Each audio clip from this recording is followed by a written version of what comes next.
Hello and welcome to my channel. It's Liz from West Star Tarot.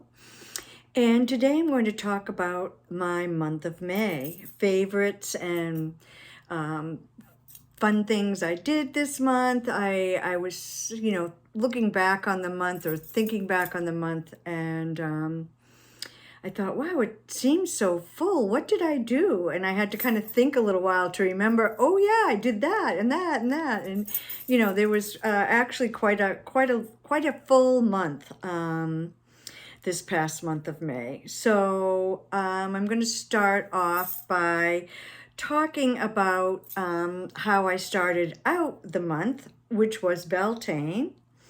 And I participated in an online ritual, and it was actually the last day of April, the 30th of April.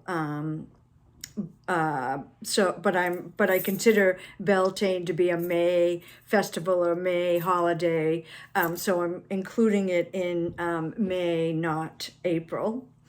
So the online ritual was run by Racine at Owl Moon 513, I believe is the name of her channel. And it was really lovely and full, and we did tarot readings. Racine called in for Beltane the goddess Venus, and so I made an altar to Venus, which is still kind of partially there behind me. You can see little remnants of it. And I pulled this card to represent Venus. This is from Susan Seddon Boulet's Goddess Knowledge cards. And so there, you can see how shiny these cards are. So the goddess painting is on the front, and then on the back is a bit about the goddess. So here's what this says.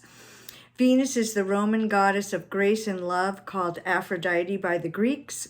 She evolved from an early Italian nature goddess, a bringer of spring blooms and vines, a goddess of growth and the beauty of nature. The goddess of desire, Venus was the irresistible personification of both physical and spiritual love. She gave her name to the second planet of dawn and dusk, as did her sister goddesses Inanna and Ishtar. The story of Venus's birth tells how she arose naked from the sea, the source of all life, and a symbol of both the collective unconscious and eternity. It is a wonderful image for the emergence of a young woman into her full femininity, which I think is partly why Racine chose Venus to represent Beltane. Venus is a striking affirmation of the love of beauty and the pleasure of the senses. So I kept Venus out all month because she touched me, and I thought she was really perfect for this time of year, for that turn of the wheel of the year. I've also pulled out this card from the Herb Crafters Tarot. This is artwork by Joanna Powell Colbert, and this is the Empress card, and the plant spirit is Rose. So this was also on my Venus altar.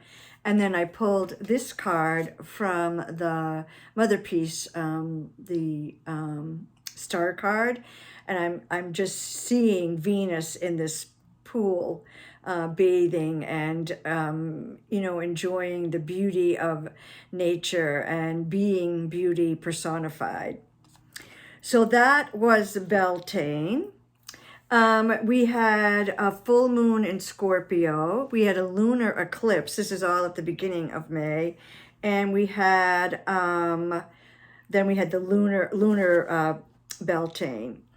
So I have cards that I pull for my altar, my regular main altar every month. I always or usually pull a plant spirit card from the Plant Spirit Oracle by Lisa Estabrook. And for May, I pulled Bee Balm, which was Vibrance, which I thought was so perfect for the month of May. And then plant spirits that touched me and that I engaged with in the month of May were nettle, transformation. So nettle, I was drinking a lot of nettle tea, and I'm going to be drying nettle, and I want to make some nettle infused oil. So nettle was a very active plant spirit for me this month, as was a lady slipper. So I went on a walk. It was a 4-mile walk around Long Pond in Falmouth, which is the next town over from where I live.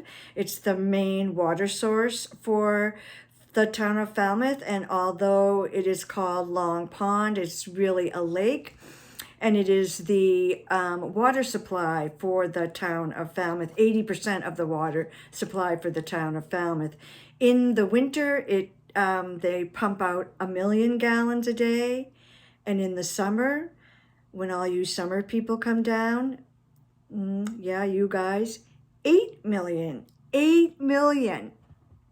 gallons a day in the summer. So anyway, we walked for 4 miles around the lake, and you would not believe the lady slippers. There was just, I don't know if I could say hundreds, but there were a lot of lady slippers, big clusters of them.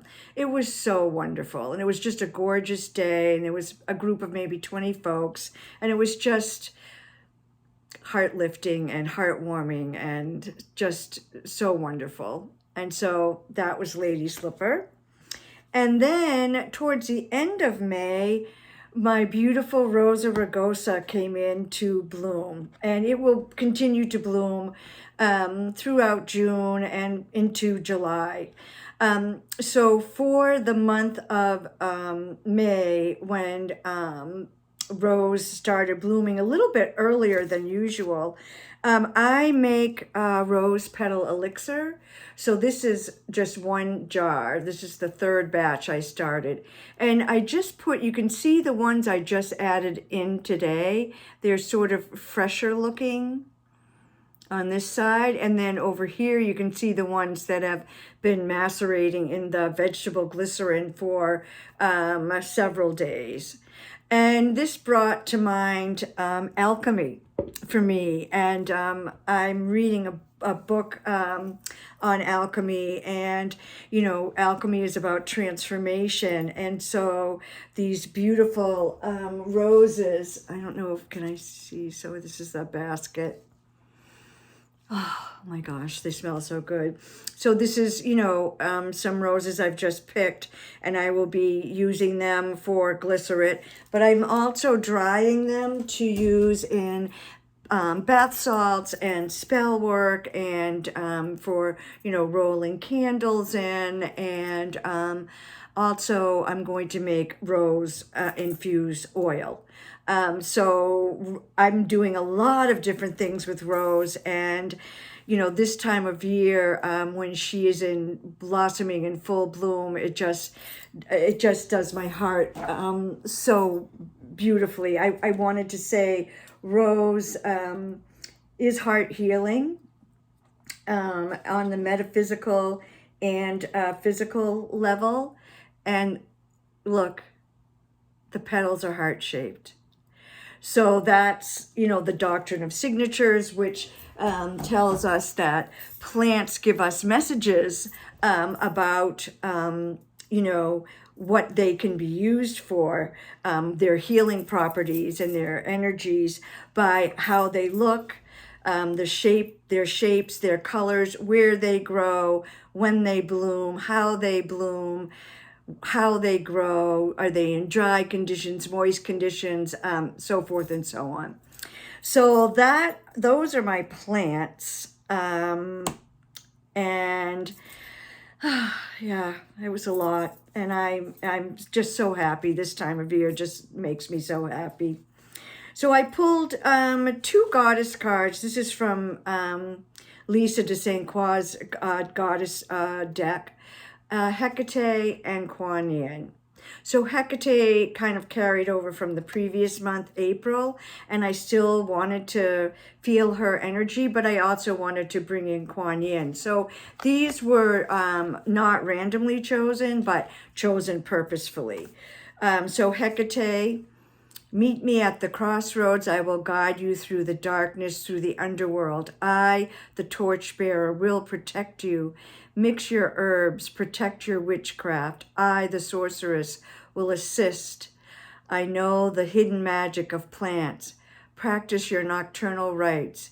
We stand at the doorway of the great unknown. So that is Hecate. And then Kuan Yin is, I who hear the weeping of the world can change your fate, save you from physical and spiritual harm. I grant every prayer with love. Let a new breeze blow through your house. The way is cleared by virtue as it always was. So Kuan Yin. And my weaver for this month was snake. For May, I should say. And then my animals, deer was carried over from April. And again, I just wasn't ready to stop relating with deer, but I also pulled a card and got hummingbird, which is perfect because hummingbirds are really coming around right now and are zooming around my yard and going to the feeder and going to the plants that are blooming. And, you know, it's just a beautiful time of year on many levels, including hummingbirds returning in April, but now I'm really seeing them a lot. All right, so things that I did, I took a day trip with a dear friend of mine to Salem. Which city? I think was the second Saturday in May. It was a gorgeous day. It was sunny and breezy and warm, and we visited I don't know how many shops, did a little shopping. I bought some stuff to do spell work with, and I got some incense, and I stopped at a botanica, and I actually ended up buying 2 black tea blends. One was called Scottish Toffee black tea made with Assam tea, and the other one was called Pecan Tart. And I don't usually go in for flavored teas, but I'm actually drinking one right now. This is the Scottish Toffee. Scottish almond toffee, yeah. It is so delicious. I just bought an ounce of each one because I wasn't sure. And just a few days ago, I ordered more because they are so delicious. So Salem was a lot of fun. So my friend had made me some Florida water in a big liter jar with a one of those metal tops that flip over, and we left it in my car.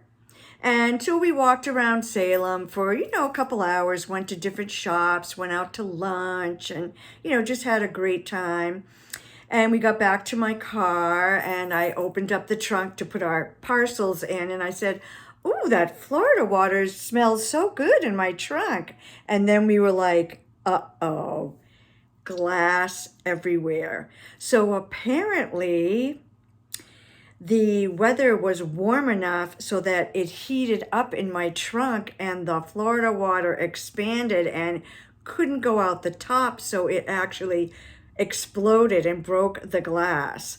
So it was thankfully I had put it in this cardboard box, so most of the glass pieces were in the cardboard box, but the Florida water did soak into the rug in my trunk.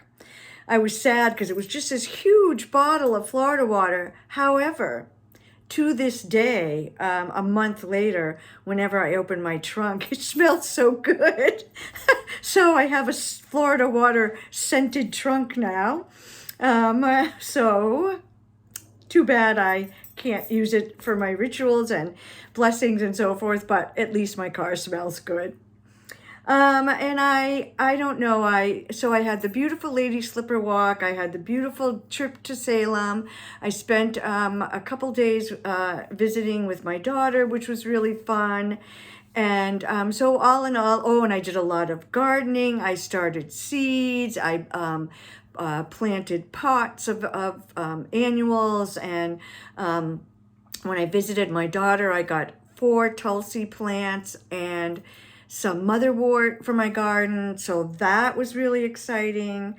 So it was an eventful month and enjoyable. So I wanted to talk a little bit about the tarot decks that I used. So several of them are the same ones that I used in March and April, which is Wisdom, Sacred Medicine Oracle, and the Fifth Spirit. I'm not going to show those because I did show them the previous 2 months. But other decks that I used in May, I used the Forhaxa Tarot by MJ Cullinane. And this is lovely for this time of year. You know, it's magical. I feel like it's great for Beltane. It's springy. It's just lovely. And it's a Fae deck that I can really read with, and that I really enjoy the artwork. So it's just lovely. It's you know, there are some cards that are a little dark, but other cards that really do. So I feel like that sort of evokes the Beltane fires for me. This is the 4 of Fire. So it's just a lovely deck, and I really enjoyed working with it, and I got some nice readings from it. One thing about MJ's decks is the cardstock she uses is really lovely and easy to shuffle, but it's super slippery, so it slides all over the place. Another deck by the same creator that I used in May was the Urban Crow, and I have the expansion. Luna is going to be barking because someone is walking by. I'll shut the door. So I have the Mass Market Urban Crow, but then I got the independent expansion deck. And I've actually put, MJ says that they really don't go together. I mean, they can't be used as one deck. Well, because the backs are different, but they're the same size. You can shuffle them. And, you know, so this is the Mass Market backing, and then this is the independent, the expansion pack. But I feel like they really, let's see. I feel like they really are fine together. I'm happy with combining them. And I did use this deck, or these 2 decks combined quite a bit in May. Some days I would just pull 1 card. Other days I would do a spread of 3 or 4 or 5 cards. And I got some really powerful messages from this deck, and I really enjoyed using it, and I'm going to continue using it in June as well, because I don't feel finished with it. I'm still enjoying it, and as I said, getting powerful messages. So the whole thing, the 2 little guidebooks and all the cards fit right in the little Mass Market package. And this is I think, is this Hay House? Yes, Hay House. So, you know, I'm kind of on a Hay House roll these days, and it's really surprising me because I've not ever been a terribly huge fan of Hay House, but for some reason I'm really on a roll with Hay House decks right now. Another deck that I used in the month of May was the Shimmering Veil. This was gifted to me by my friend who I went to Salem with. They gave it to me, I think think in the fall or maybe around the holidays, I'm not sure. I had some incredibly powerful readings with this card, with this deck. Look at that Empress. Oh my goodness. I just had some incredible readings. Oh, and let me tell you about the readings. So I'm going to have to jump over to books because this is related to books. The Walk Through the Forest of Souls, the revised version of this book by Rachel Pollack, and Finding the Fool by Meg Jones Walls. So Rachel in the Walk Through the Forest of Soul talks about doing big readings, like why was the universe created, and what is my role in the universe, and not like on the smaller scale guidance for today. Should I buy that tarot deck, or I'm just kidding, but that kind of thing. And then I started Meg's book, the Finding the Fool, which I'm really loving. It does have definitions for cards, but it's a little bit more revolutionary and radical than your sort of traditional tarot meaning book. And I'm really loving it. But at the beginning of this book, as Meg is talking about the Fool's journey, finding the Fool, one of the things she says is we need to ask ourselves, who am I?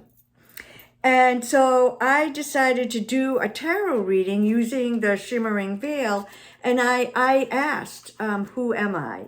And I had just an incredible reading with these cards. I'm not going to show the exact cards, but it was so powerful. And then I asked, what does it all mean? And on another day, and then I asked, where am I going? So I asked these sort of larger, more universal, big picture questions rather than the detail, the minutia, the close up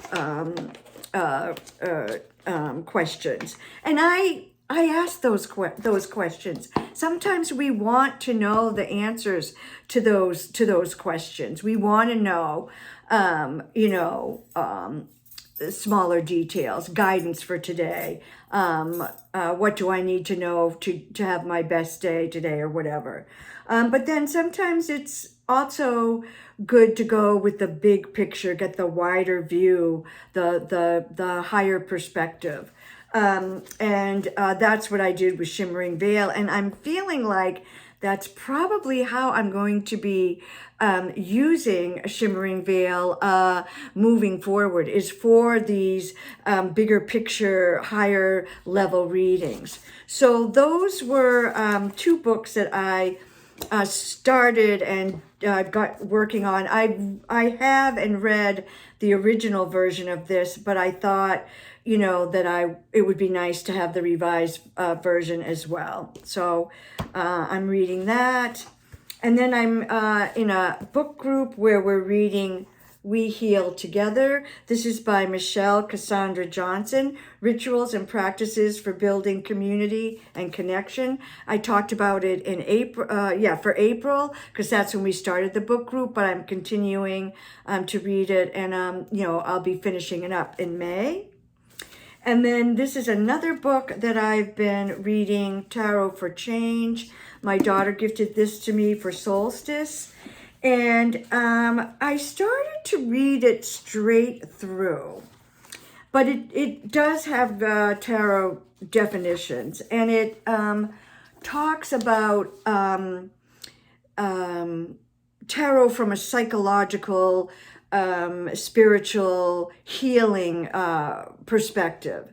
So I just thought, this is the Empress, and I just read this one, and I wanted to just read this because it really touched me, and I hope that it gives you a lot of insight too. Again, this is about the Empress.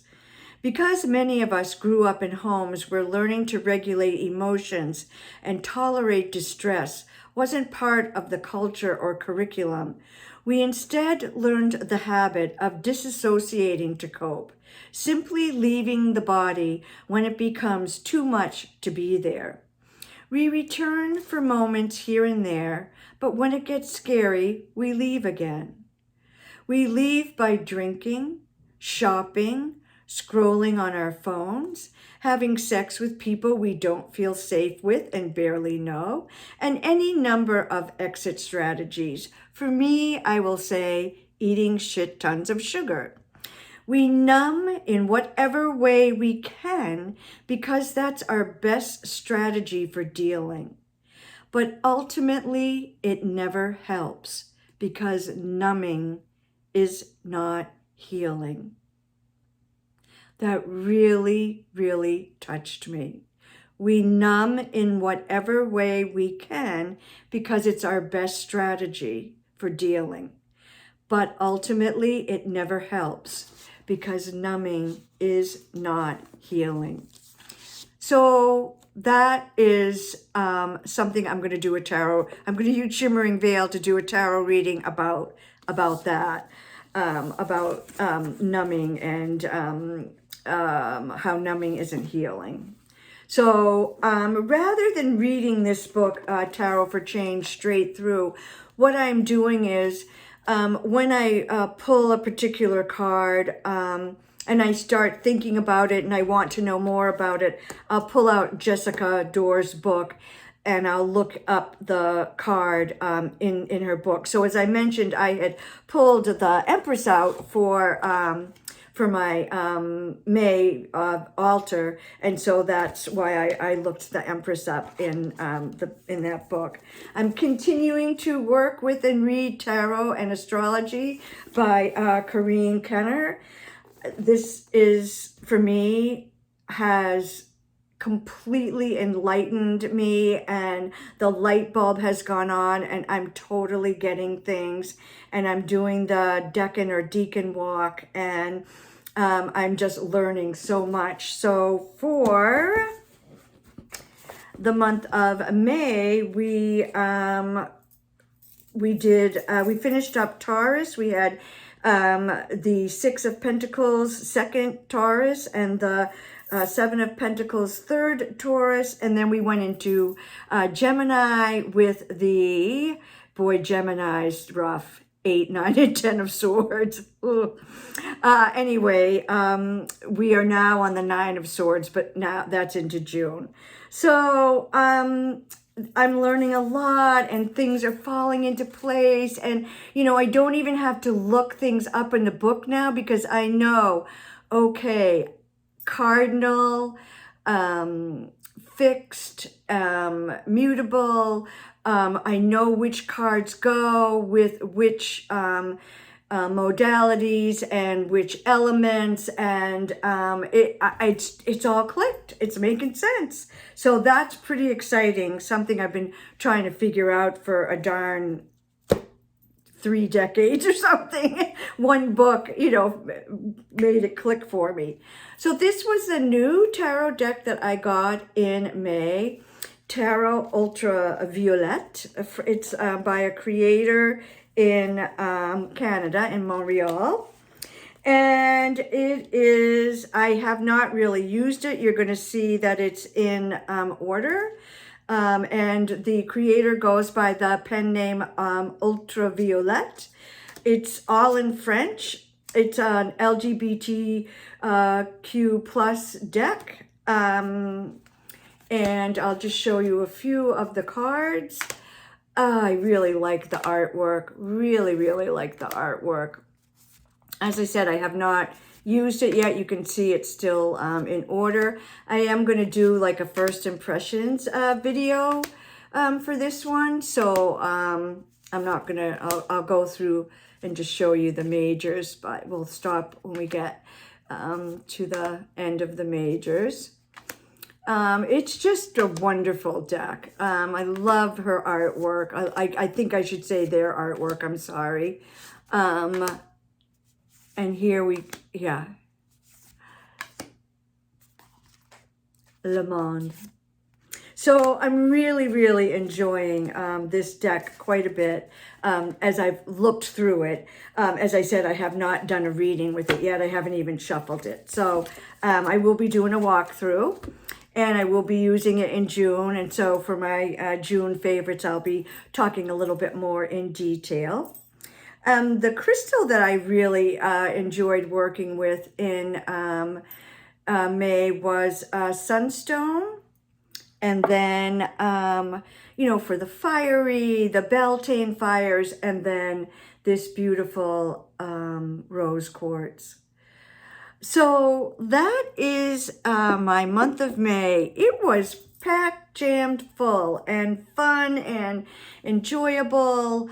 I have to say, I feel really pleased with my month of May, and June is eventful too. So we'll see how this goes. I am filming this video on June 8th. So we're just in the first week of June. So in the comments, tell me, what did you enjoy in May? What tarot decks did you use? What plant spirits did you interact with? What do you think about some of the decks I used? I love engaging with everyone. Oh my gosh. And I completely forgot about my magical spell work. So, P.S. addendum here. So in April, I did a video about our communities, magical communities, coming together to do spell work to overcome hate and to bring more love and to bring progressive ideals and do protective work for marginalized communities and so forth and so on. So I decided that at least one big spell per month I'm going to be doing to that end. And so because of Venus and Beltane and love and roses, I did a love spell, sending out love to people that I have a hard time loving, and sending out love and protection to folks who are in marginalized communities. So that was the spell work that I did. And I'm really trying to remember to talk about this in my favorite video every month. I'm just hoping that more and more people will join in and even just do a little birthday candle spell. But if there's more and more and more of us doing spell work, to defeat hate and violence and to bring in love and to uplift the vibration of our communities, I feel like we can really change the world. And that's what I'm hoping to see in 2023. So peace and love to you all.